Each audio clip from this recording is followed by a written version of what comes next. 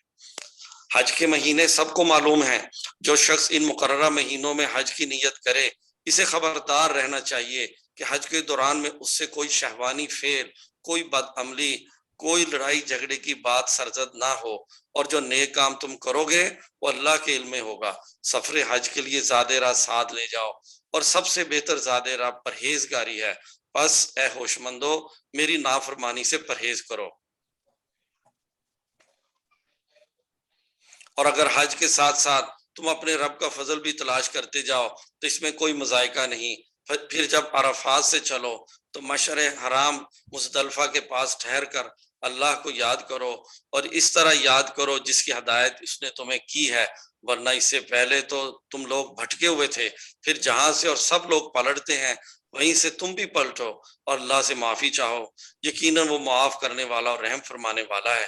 پھر جب اپنے حج کے ارکان ادا کر چکو تو جس طرح پہلے اپنے آباء و اجداد کا ذکر کرتے تھے اس طرح اب اللہ کا ذکر کرو، بلکہ اس سے بھی بڑھ کر، مگر اللہ کو یاد کرنے والے لوگوں میں بھی بہت فرق ہے۔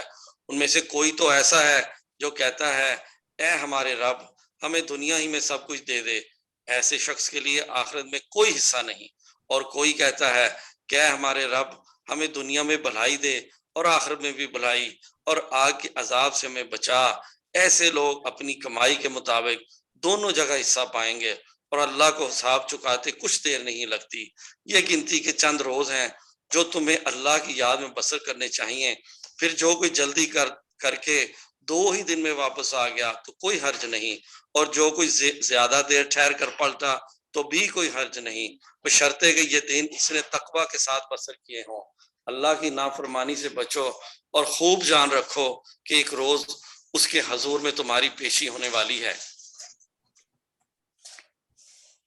انسانوں میں کوئی تو ایسا ہے جس کی باتیں دنیا کی زندگی میں تمہیں بہت بھلی معلوم ہوتی ہیں، اور اپنی نیک نیتی پر وہ بار بار خدا کو گواہ ٹھہراتا ہے، مگر حقیقت میں وہ بدترین دشمن حق ہوتا ہے جب اسے اقتدار حاصل ہو جاتا ہے۔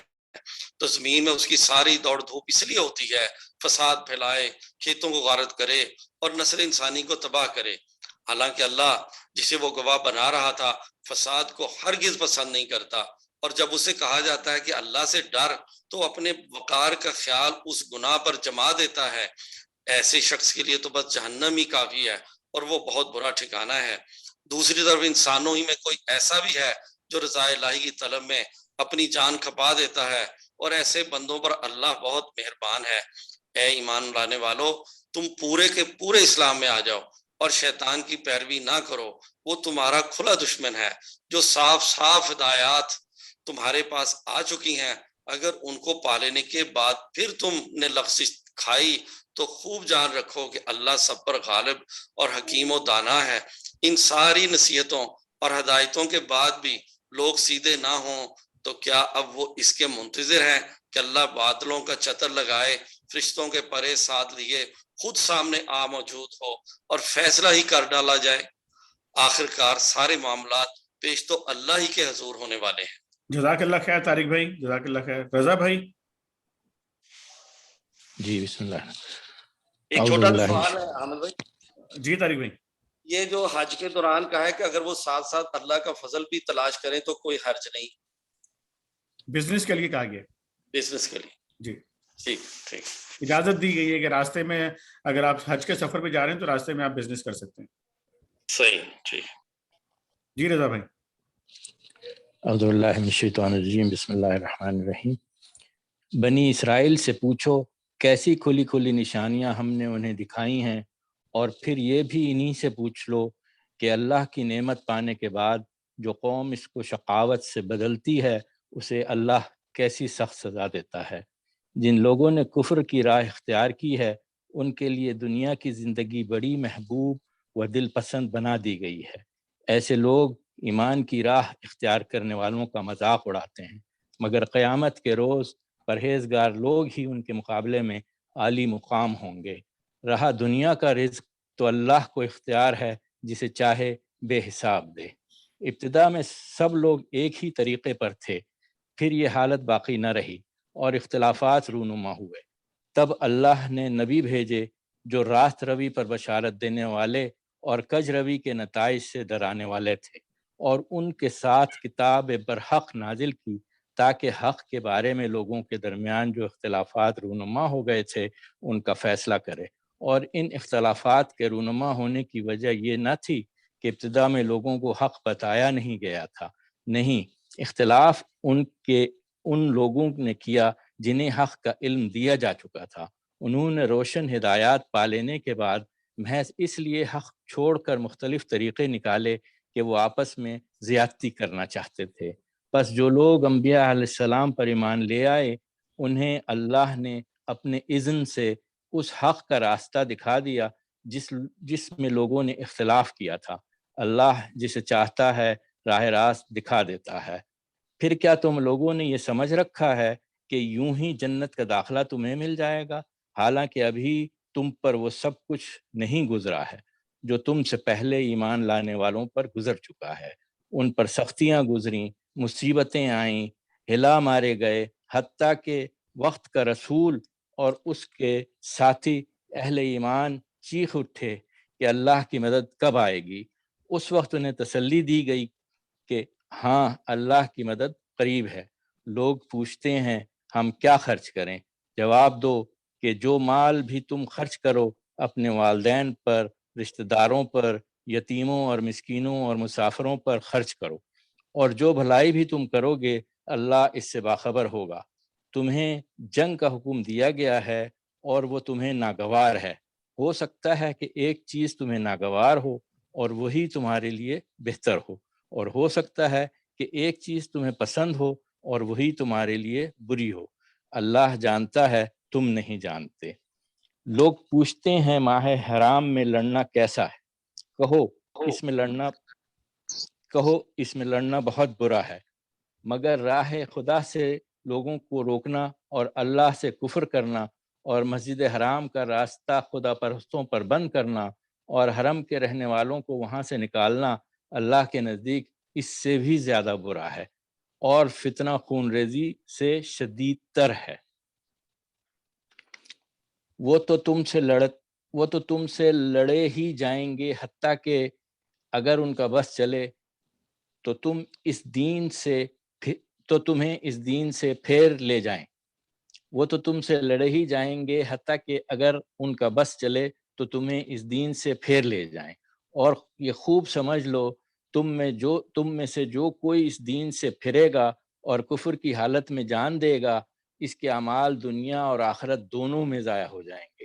ایسے سب لوگ جہنمی ہیں اور ہمیشہ جہنم ہی میں رہیں گے، بخلاف اس کے جو لوگ ایمان لائے ہیں اور جنہوں نے خدا کی راہ میں اپنا گھر بار چھوڑا اور جہاد کیا ہے، وہ رحمت الہی کے جائز امیدوار ہیں، اور اللہ ان کی لغزشوں کو معاف کرنے والا اور اپنی رحمت سے انہیں نوازنے والا ہے۔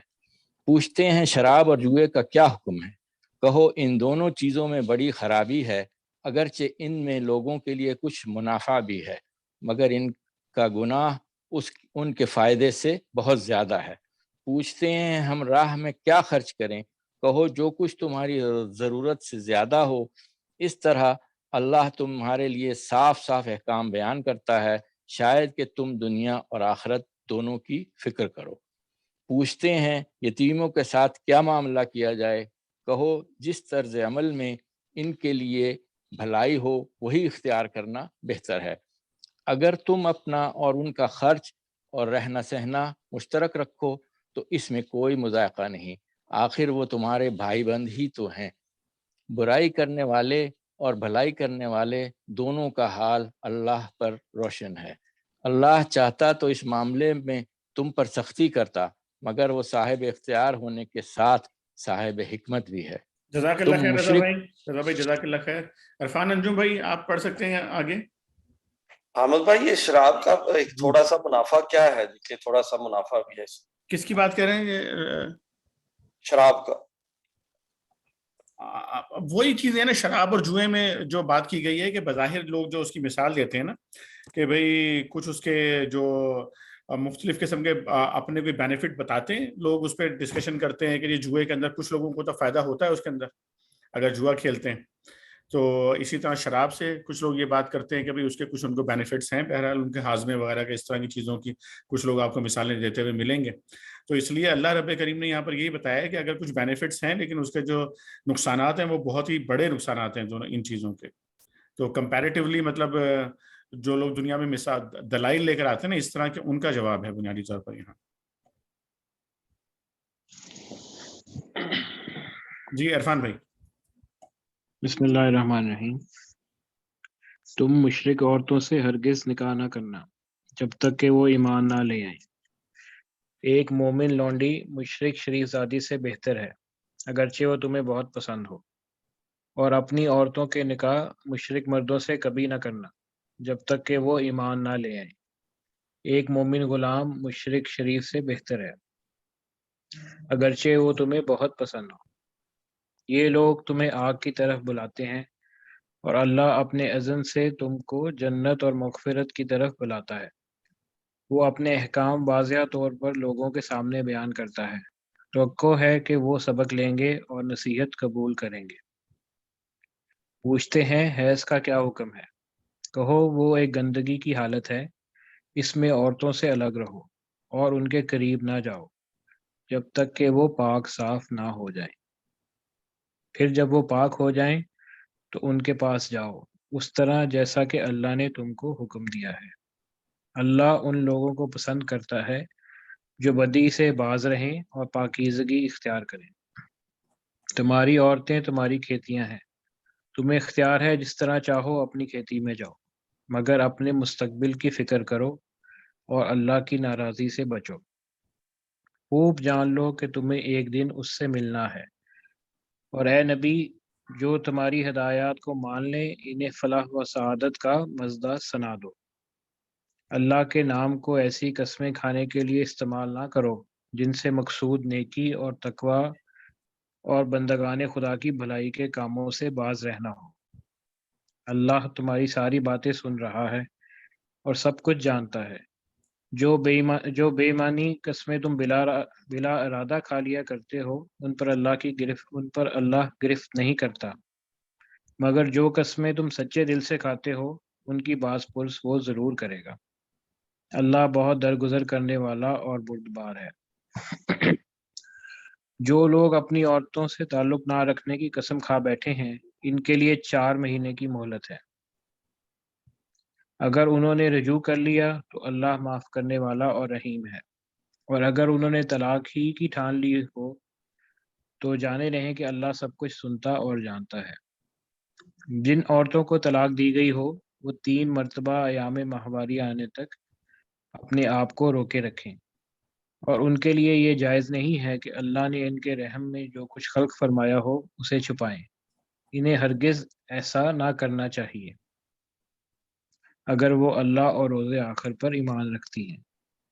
ان کے شوہر تعلقات درست کر لینے پر آمادہ ہوں تو وہ اس عدت کے دوران میں انہیں پھر اپنی زوجیت میں واپس لے لینے کے حقدار ہیں.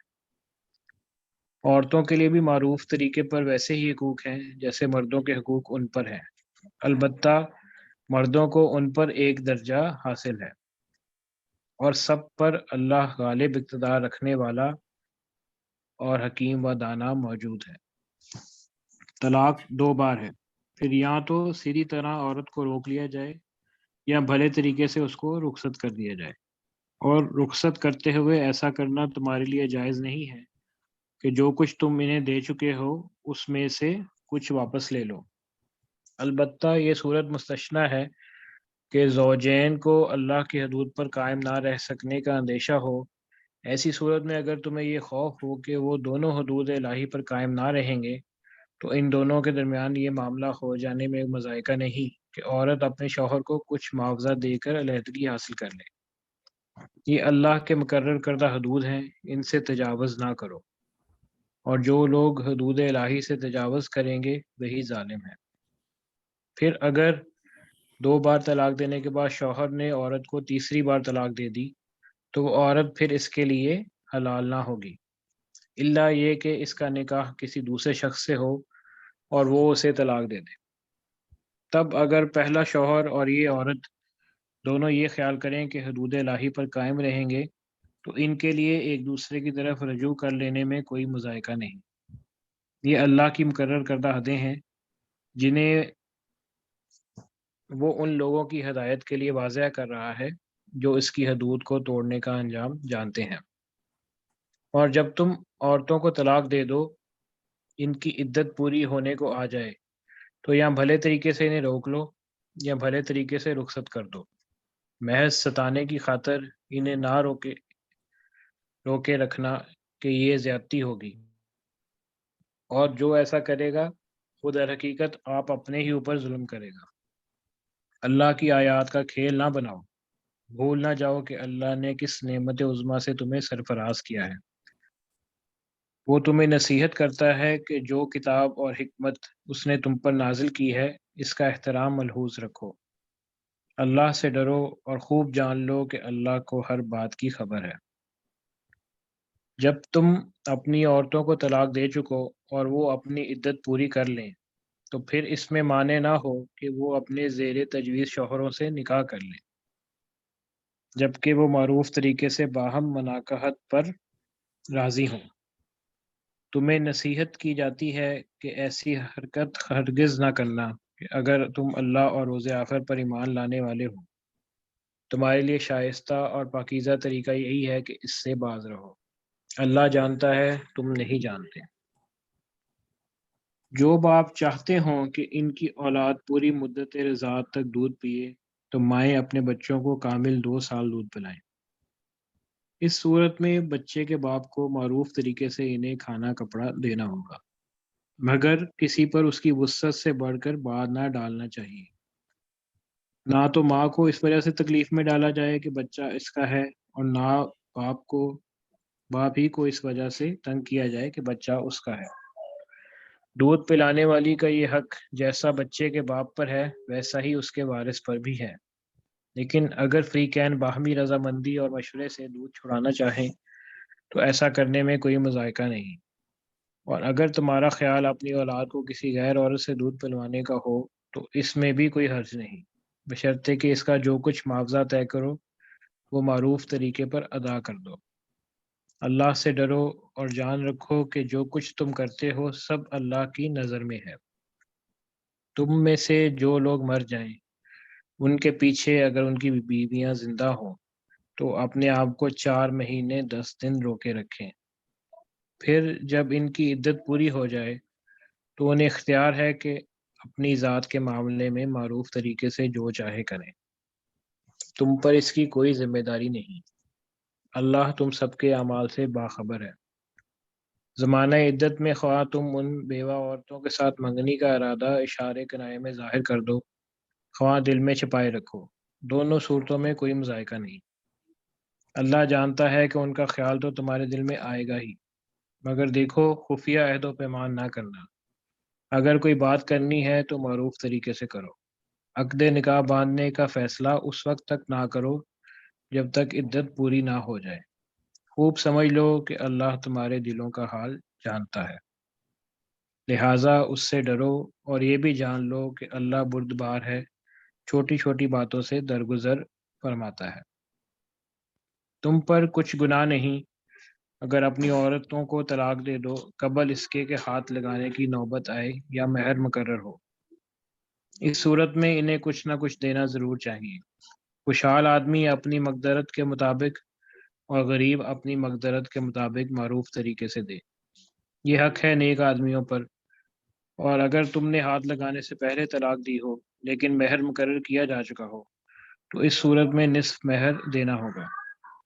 یہ اور بات ہے کہ عورت نرمی برتے اور مہر نہ لے، یا وہ مرد جس کے اختیار میں عقد نکاح ہے نرمی سے کام لے اور پورا مہر دے دے، اور تم یعنی مرد نرمی سے کام لو، یہ تقوی سے زیادہ مناسبت رکھتا ہے۔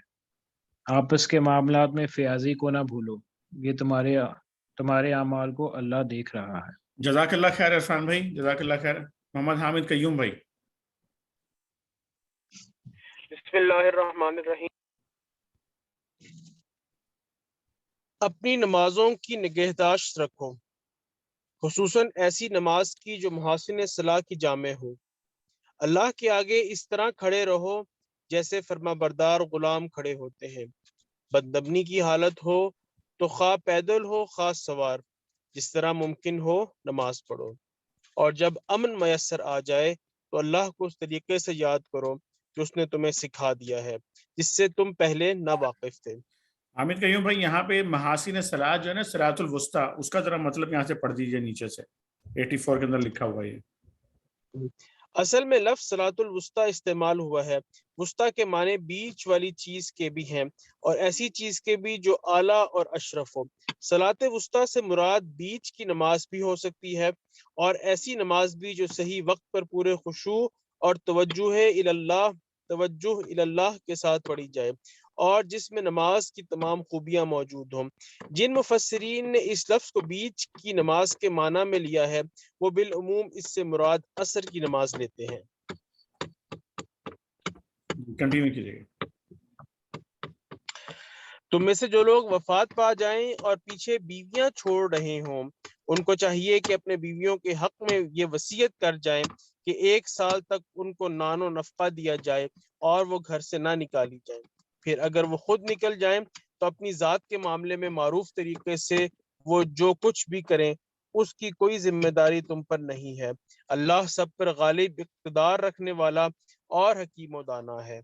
اسی طرح جن عورتوں کو طلاق دی گئی ہو، انہیں بھی مناسب طور پر کچھ نہ کچھ دے کر رخصت کیا جائے، یہ حق ہے متقی لوگوں پر۔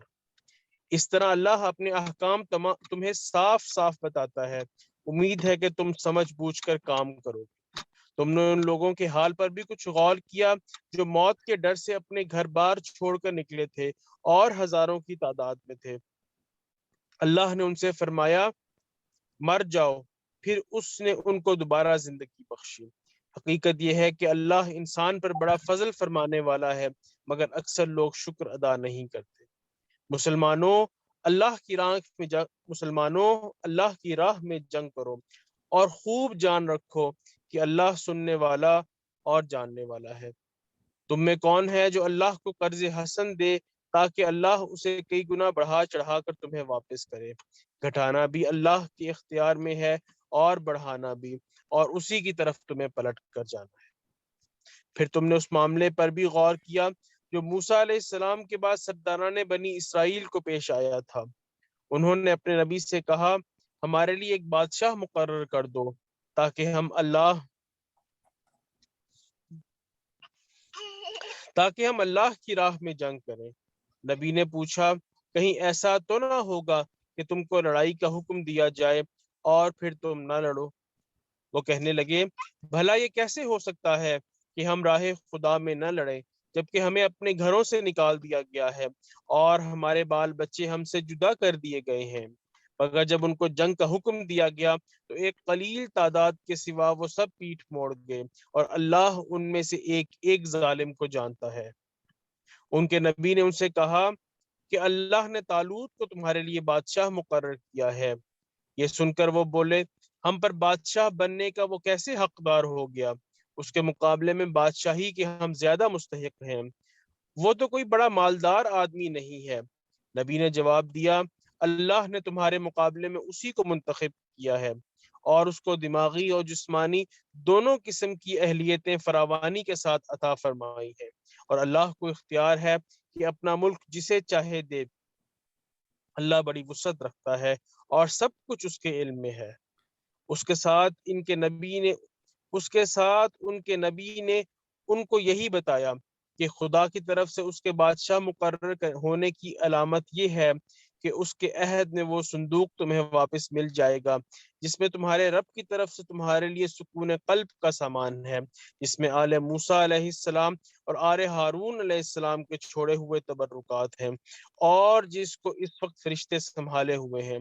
اگر تم مومن ہو تو یہ تمہارے لیے بہت بڑی نشانی ہے۔ پھر جب طالوت لشکر لے کے چلا تو اس نے کہا ایک دریا پر اللہ کی طرف سے تمہاری آزمائش ہونے والی ہے، جو اس کا پانی پیے گا وہ میرا ساتھی نہیں، میرا ساتھی صرف وہ ہے جو اس سے پیاس نہ بجھائے۔ ہاں ایک آدھ چلو تو کوئی پی لے تو پی لے، مگر ایک گروہ قلیل کے سوا وہ سب اس دریا سے سیراب ہوئے۔ پھر جب طالوت اور اس کے ساتھی مسلمان دریا پار کر کے آگے بڑھے تو انہوں نے طالوت سے کہہ دیا کہ آج ہم میں جالوت اور اس کے لشکروں کا مقابلہ کرنے کی طاقت نہیں ہے۔ لیکن جو لوگ یہ سمجھتے تھے کہ انہیں ایک دن اللہ سے ملنا ہے، انہوں نے کہا بارہا ایسا ہوا ہے کہ ایک قلیل گروہ اللہ کے اذن سے ایک بڑے گروہ پر غالب آ گیا ہے، اللہ صبر کرنے والوں کا ساتھی ہے۔ اور جب وہ جالوت اور اس کے لشکروں کے مقابلے پر نکلے تو انہوں نے دعا کی اے ہمارے رب ہم پر صبر کا فیضان کر، ہمارے قدم جما دے اور اس کافر گروہ پر ہمیں فتح نصیب کر۔ آخرکار اللہ کے اذن سے انہوں نے کافروں کو مار بھگا دیا اور داؤد علیہ السلام نے جالوت کو قتل کر دیا، اور اللہ نے اسے سلطنت اور حکمت سے نوازا اور جن جن چیزوں کا چاہا اس کو علم دیا۔ اگر اس طرح اللہ انسانوں کے ایک گروہ کو دوسرے گروہ کے ذریعے ہٹاتا نہ اگر اس طرح اللہ انسانوں کے ایک گروہ کو دوسرے گروہ کے ذریعے ہٹاتا نہ رہتا تو زمین کا نظام بگڑ جاتا، لیکن دنیا کے لوگوں پر اللہ کا بڑا فضل ہے کہ وہ اس طرح دفع فساد کا انتظام کرتا رہتا ہے۔ یہ اللہ کی آیات ہیں جو ہم ٹھیک ٹھیک تم کو سنا رہے ہیں، اور اے محمد صلی اللہ علیہ وآلہ وسلم تم یقیناً ان لوگوں میں سے ہو جو رسول بنا کر بھیجے گئے ہیں۔ جزاک اللہ خیر حامد قیوم بھائی، جزاک اللہ خیر۔ الحمدللہ رب العالمین، یہ آج ہم نے دوسرے رکوع کا مطالعہ جو ہے مکمل کر لیا ہے یہاں پر۔